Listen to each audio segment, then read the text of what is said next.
Olá pessoal, sou Felipe Medeiros, instrutor de Física do projeto Conhecimento e Emancipação Social, da parceria FAETEC-UERJ, e hoje a gente vai comentar e fazer juntos as questões do CEDERJ, para o processo seletivo de 2023.1. Então, sem mais demoras, vamos a essas questões. Questão 13. Um bloco de madeira de massa m igual a 2 kg repousa sobre uma mesa horizontal. Os coeficientes de atrito estático e cinético são respectivamente 0,2 e 0,15, e uma força horizontal de módulo F igual a 3,5 newtons é aplicada no bloco. Considerando que o valor da aceleração da gravidade no local é 10 metros por segundo ao quadrado, o módulo da força de atrito que atua no bloco é. Bom, a questão clássica de lei de Newton, e a primeira coisa que a gente faz em questões desse tipo é desenhar o objeto e as forças que atuam sobre ele. Nós temos aí, a força F, a força de atrito, o peso e a normal. Após desenhar essas forças, a gente desenha o nosso eixo, o eixo x, y, mostrando onde vai ser o sentido positivo de cada um deles. E aí vamos então ao que interessa na questão. Ele pergunta qual vai ser o atrito, qual vai ser o módulo da força de atrito. Para a gente descobrir o módulo da força de atrito, a primeira coisa que a gente tem que saber é se essa força F de 3,5 newtons é suficiente para remover do repouso, esse bloco de massa m. E para isso, quando o bloco está em repouso, a força de atrito que age sobre ele é a de atrito estático, cujo coeficiente é 0,2. A força de atrito ela tem uma forma conhecida, que é coeficiente vezes a normal. O problema é que a normal a gente não tem na física uma expressão fechada para ela. A gente consegue encontrar ela através da segunda lei de Newton, como vai ser o nosso caso aqui. A gente analisa o movimento do nosso bloco na vertical, ou seja, no eixo Y. A gente sabe que não vai haver movimento na vertical, então a normal menos o peso tem que ser iguais a zero.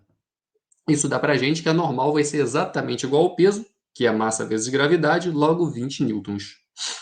Daí a gente consegue retirar, encontrar os valores para a força de atrito tanto estático quanto cinético. Basta a gente substituir pelos coeficientes de atrito estático e cinético, respectivamente. E a gente encontra que a força de atrito estática é 4 newtons e a força de atrito cinético é 3 newtons. Se vocês repararem, essa força F ela tem módulo 3,5 newtons. Então ela é menor do que a força de atrito estático. Logo, o bloco não vai se mover, ele vai ficar parado. Então, é normal a gente supor que a força de atrito que vai estar agindo, sobre esse bloco, ela vai ser menor do que essa de atrito estático, já que a gente não conseguiu vencer ela para impor um movimento. E com isso a gente analisa o movimento na horizontal, ou seja, no eixo x.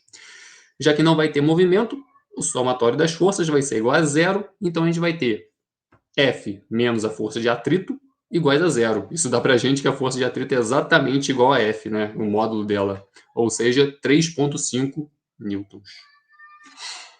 Isso dá para a gente a resposta como letra C, e vamos aí à nossa próxima questão. Questão 14. Um automóvel parte do repouso e trafega ao longo de uma estrada reta com aceleração constante A, por t segundos.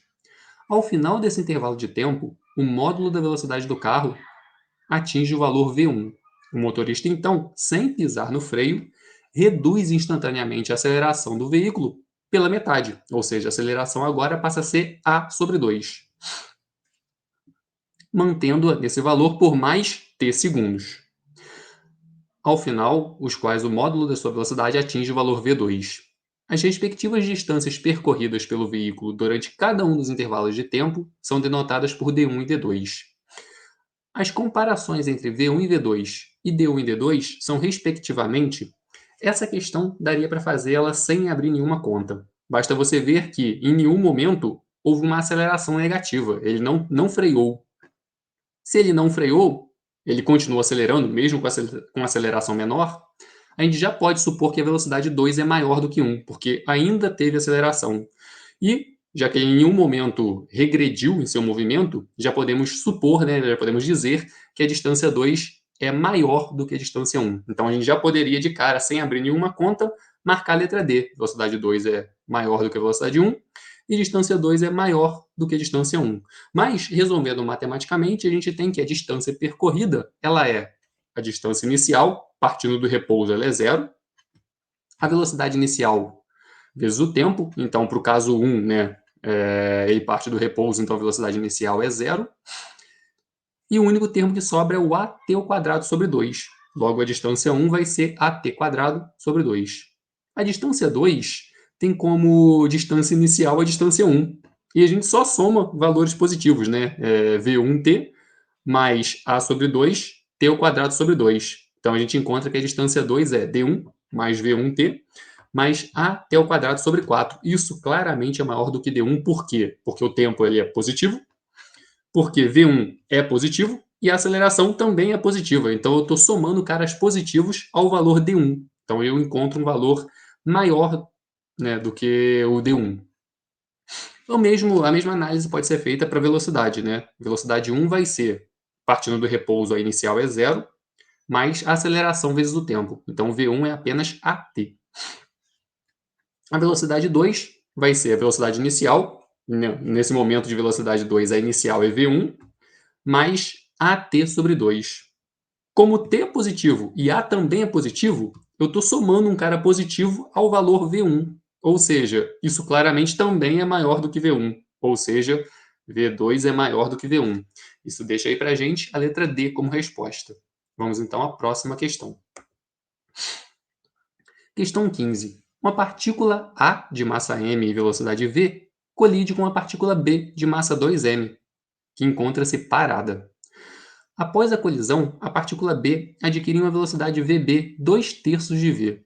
A variação da energia cinética do sistema composto pelas duas partículas é definida por, variação da energia cinética é a final menos a inicial, onde os índices D e A representam respectivamente D depois da colisão e A antes da colisão.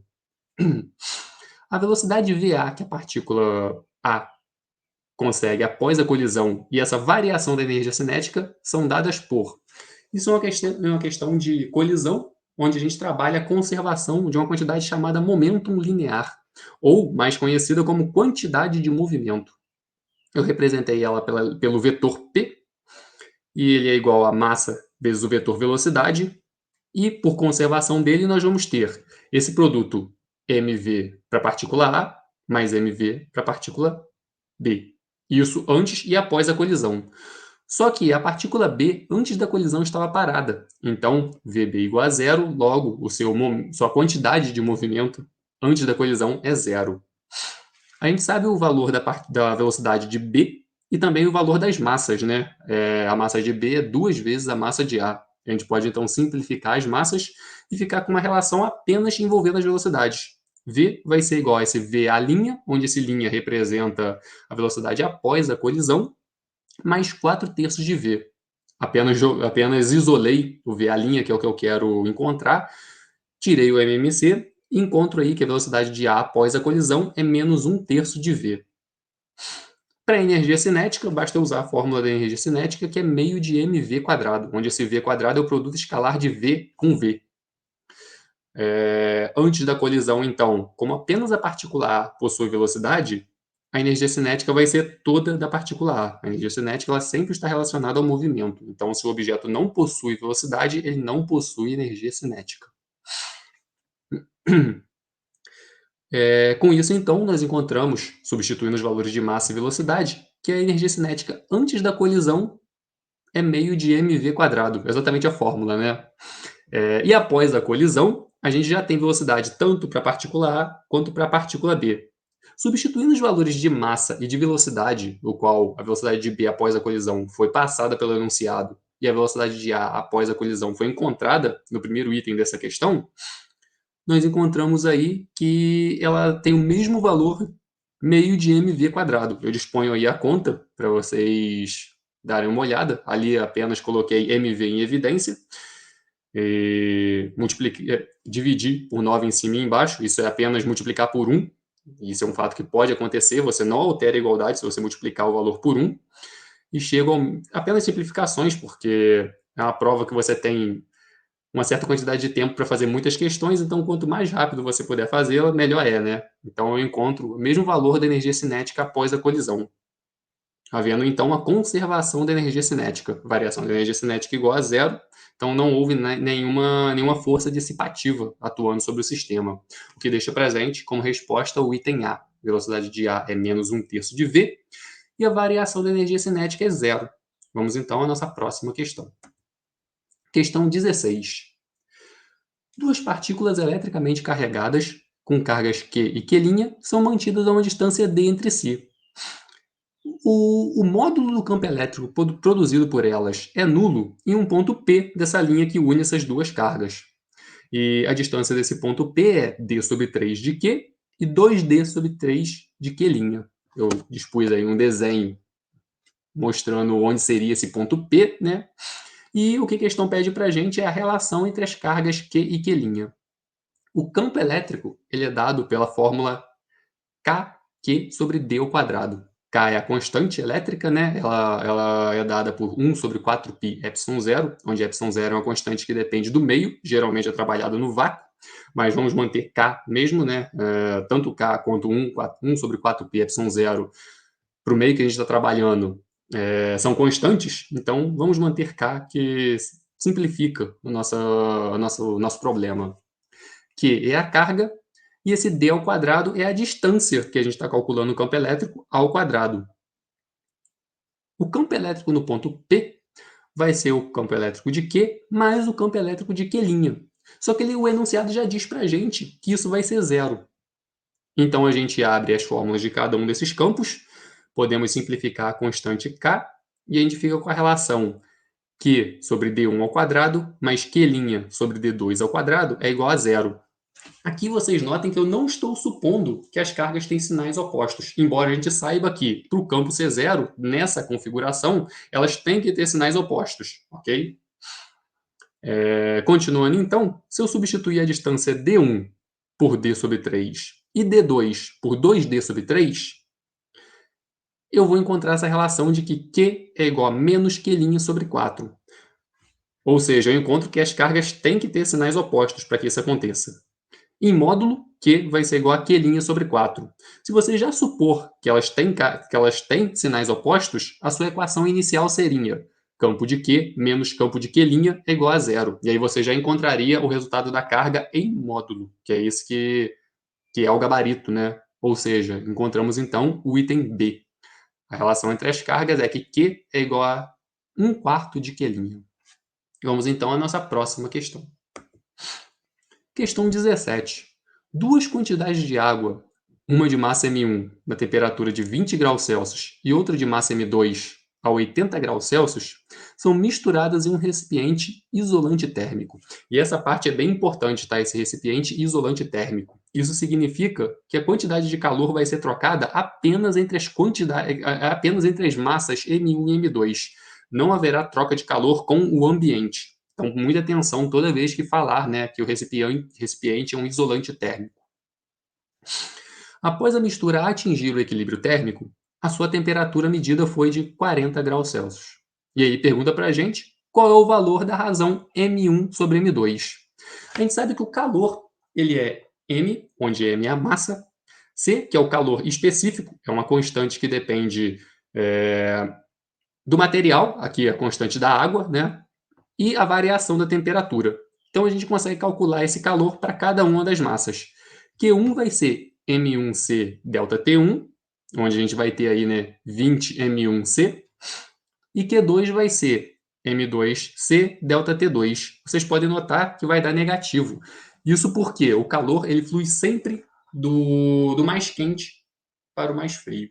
Então a quantidade de calor dele é negativa porque ele cedeu calor. Podemos ver aí, né, que a massa M2 ela tinha uma temperatura maior. Então ela cedeu calor para a quantidade de massa, para a quantidade de água M1. Por isso que a gente tem aí esse valor negativo. Eu posso somar as quantidades de calor Q1, Q2 e igualar a zero. E esse igualar a zero é exatamente porque ele diz que a gente tem um recipiente isolante térmico, não há troca de calor com o meio ambiente, né? Então, a gente tem Q1 mais Q2 igual a zero. Se a gente substituir os valores, e aí notando que ambas as massas M1 e M2 são de água, a constante C vai ser igual para as duas. Então, a gente pode simplificar.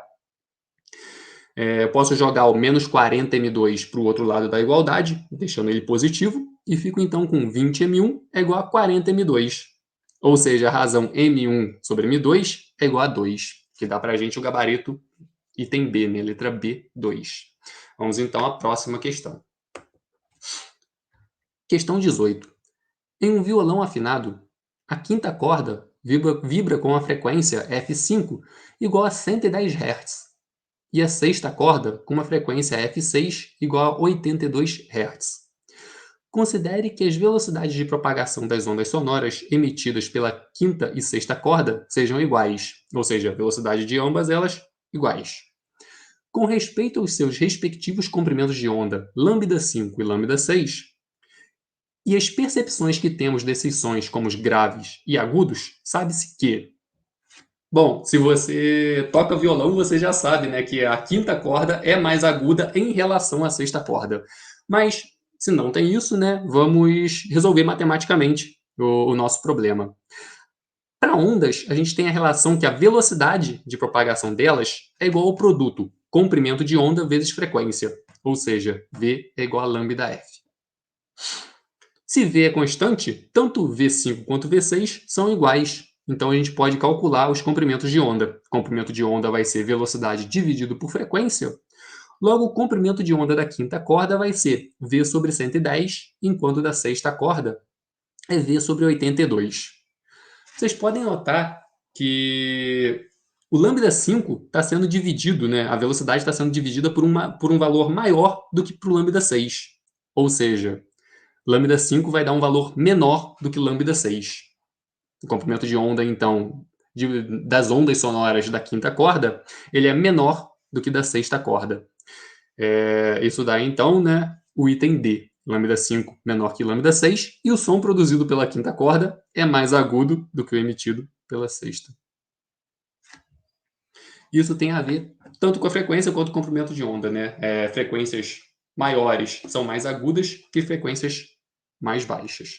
Ou comprimentos de onda menores são mais agudos do que comprimentos de ondas maiores. Mas qualquer uma das duas análises está válida. O próximo vídeo que eu farei vai ser sobre o processo seletivo de 2023.2, onde já quero deixar um comentário aqui para você que está assistindo.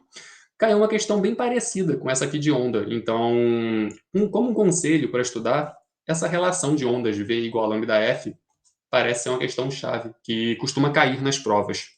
Assim como os clássicos, as leis de Newton, né? As conservações de energia e questão de calor. Bom, com isso eu me despeço aqui, espero que tenha ficado clara a explicação, e é isso, até a próxima.